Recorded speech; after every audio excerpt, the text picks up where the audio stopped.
Hello friends and welcome back. Today I want to invite you into a story that could truly reshape the way you think about aging, vitality, and even your morning routine. Imagine being 100 years old and still flying across the globe to give lectures. Imagine waking up with purpose, walking without pain, working because you love to, not because you have to. That was the life of Dr. Shigeaki Hinohara, one of Japan's most beloved physicians and a global pioneer in longevity science. He lived to be 105, and not just as a number on a birth certificate, he truly lived. Today, we'll uncover his daily health routine, the core philosophies that kept him sharp and mobile for over a century, and one very simple food ritual that might just change your life if you begin it tonight. Before we dive in, please hit that subscribe button and turn on the bell so you don't miss what's coming next. We're just getting started on this series on real-life longevity secrets. And I'd love to hear from you in the comments. What's one habit you believe helps you live a longer, healthier life? Or what question do you have about longevity that you've always wanted answered? Let's begin with this powerful truth from Dr. Hinohara himself. Your body gets used to the way you treat it. If you keep it active, it will stay active. That may sound simple, but behind it lies a core principle of human physiology. Our bodies adapt to what we repeatedly do. Dr. Hinohara never stopped moving. At age 100, he still walked stairs instead of taking the elevator. He believed movement should be part of life, not separated into a workout window. Instead of telling patients to hit the gym, he told them to dance while cleaning, walk to the store, or garden in the morning sun. Motion as medicine, and the science backs it up. Regular movement reduces inflammation, improves blood flow to the brain, and helps regulate hormones that influence everything from mood to metabolism. Now, here's something surprising. Dr. Hinohara didn't believe in retirement. He continued working as a physician and public speaker into his second century of life. Why? Because passion and purpose, he believed, are as important as diet or exercise. Purpose gives the brain a reason to stay sharp. It's the emotional fuel that keeps the nervous system engaged. In Okinawa, Japan, where many centenarians live, there's a beautiful word, ikigai. It means your reason for waking up in the morning, and Dr. Hinohara embodied this philosophy. Whether through work, volunteering, or creating, he believed that contributing to others helps keep you young, inside and out. But living longer isn't just about doing. It's about being. Dr. Hinohara emphasized emotional health. He often spoke of the power of laughter, music, friendships, and joy. He encouraged people to forgive easily, let go of anger, and not take life too seriously. Stress, he said, is more dangerous than most people realize. He found healing in simplicity. A song, a smile, a conversation over tea. These daily micro-moments of joy helped protect his mental well-being. In neuroscience, we call this neuroplastic reinforcement. Repeated positive emotions literally reshape your brain to become more resilient. He was doing it long before it had a name. He also had a very clear stance on over-medicalization. And this is where it gets interesting. Though he was a practicing physician, he advised caution around unnecessary treatments. Instead, he believed in prevention, moderation, and natural health strategies. He urged patients to ask their doctors a very honest question. Is this procedure really necessary, or could my body heal with time, rest, and lifestyle changes? So what did he actually eat? Here's where it gets even more fascinating. Dr. Hinohara's diet was incredibly simple. For breakfast, he drank coffee, a glass of milk, and orange juice with a tablespoon of olive oil. That's it. No pancakes, no processed protein shakes. Just whole, basic anti-inflammatory ingredients. He believed olive oil was a major key to his longevity, protecting his arteries and skin. We now know olive oil is rich in polyphenols, which reduce oxidative stress and help maintain elasticity in blood vessels. It's also great for brain health. For lunch, sometimes a few crackers and milk, or nothing at all if he was too busy. He believed in listening to the body, not forcing meals around the clock. And dinner? Mostly vegetables, rice, and a little fish. Twice a week, he'd eat about 100 grams of lean meat. Occasionally, a square of dark chocolate as a treat. No overeating, No binge cycles, just clean, light nourishment that fueled him without burdening his system. And here's one of his core principles. Always stop eating when you're about 80% full. This rule, called Hara Hachi Bu in Japanese culture, is practiced widely in Okinawa, home to some of the world's longest-lived people. It's more than portion control. It's a spiritual and physiological pause. It teaches your body to work, smarter, not harder. Modern science now confirms that this practice improves insulin sensitivity, reduces cellular stress, and even activates autophagy, the body's way of cleaning out damaged cells and regenerating healthier ones. He also limited sugar and processed foods, understanding that these accelerate aging at the cellular level.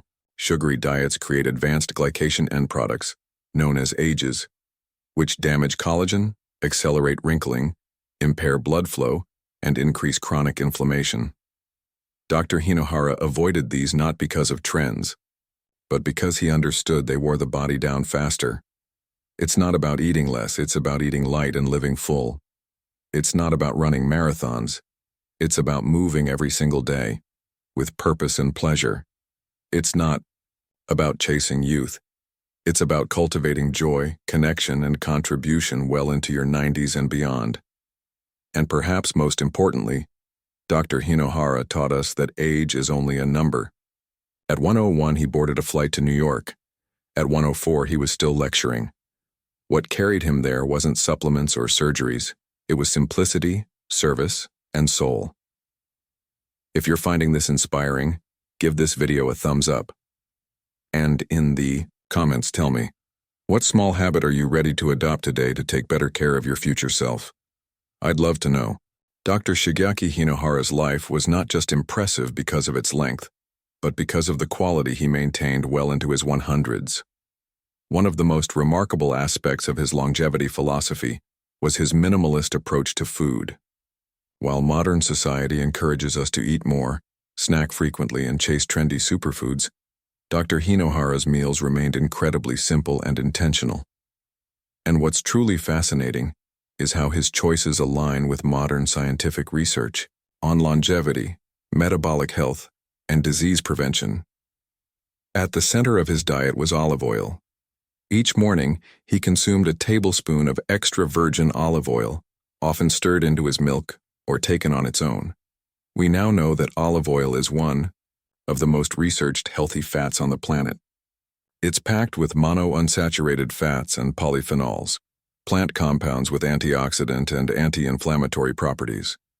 These compounds help reduce oxidative stress, lower LDL cholesterol, and improve endothelial function, the performance of the lining of your blood vessels, which becomes especially important as we age.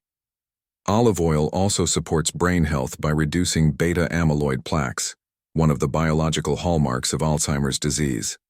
Several long-term studies, including those from the Harvard School of Public Health, show that individuals who consume olive oil regularly have a significantly reduced risk of cognitive decline. It's no wonder the Mediterranean diet, rich in olive oil, is often cited as one of the healthiest in the world. Another important aspect of his routine was calorie moderation. Dr. Hinohara lived by the principle of stopping meals at 80% full, a practice known in Japanese culture as Hara Hachi Bu. This concept is simple but powerful. It requires listening to the body's early satiety signals and respecting the point of enough, rather than chasing fullness.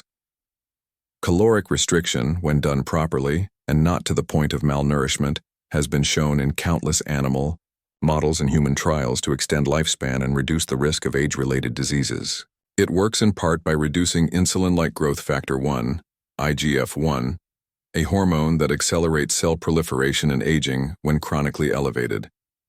Caloric moderation also improves mitochondrial function and helps activate autophagy, the body's internal recycling system that clears out damaged cells and proteins. Autophagy is one of the most exciting fields in longevity research today. Think of it as your body's way of doing cellular housekeeping. When it's activated, your body begins breaking down and eliminating dysfunctional components, essentially making room for renewal. Mild stressors like fasting or reduced calorie intake turn on this process, enhancing cellular health and possibly extending your lifespan. Dr. Hinohara also prioritized eating clean, unprocessed foods. His typical meals included steamed vegetables, rice, and a small portion of fish, or lean, meat. He kept his meals light and seasonal, mostly plant-based and rich in natural fiber. He avoided excess sugar, fried foods, and processed meats, all of which are now known contributors to systemic inflammation, metabolic dysfunction, and accelerated aging. Fiber was an unsung hero in his diet. A high-fiber diet supports gut health by feeding beneficial bacteria, producing short-chain fatty acids that reduce inflammation and improving bowel regularity. Studies have linked high-fiber diets to lower rates of heart disease, type 2 diabetes, and certain cancers. Fermented foods likely played a role as well. While Dr. Hinohara didn't emphasize them directly, traditional Japanese diets include miso, natto, and pickled vegetables, all of which are rich in probiotics. These beneficial bacteria support a diverse microbiome, which is increasingly seen as a cornerstone of not only digestive health, but immune resilience, mood regulation, and even weight management. One of the most interesting features of Dr. Hinohara's approach was his intuitive timing. He often skipped lunch if he wasn't hungry and avoided rigid meal schedules. This natural form of time-restricted eating aligns closely with what we now know about intermittent fasting. When the body spends fewer hours each day processing food, it has more time to focus on cellular repair, metabolic balance, and hormonal regulation. Intermittent fasting doesn't have to mean skipping meals or suffering. It can be as simple as finishing dinner early and delaying breakfast slightly the next day. This gentle fast gives the digestive system a break and supports insulin sensitivity. Many longevity experts today recommend a 12-14 hour overnight fasting window, which mirrors Dr. Hinohara's natural rhythm.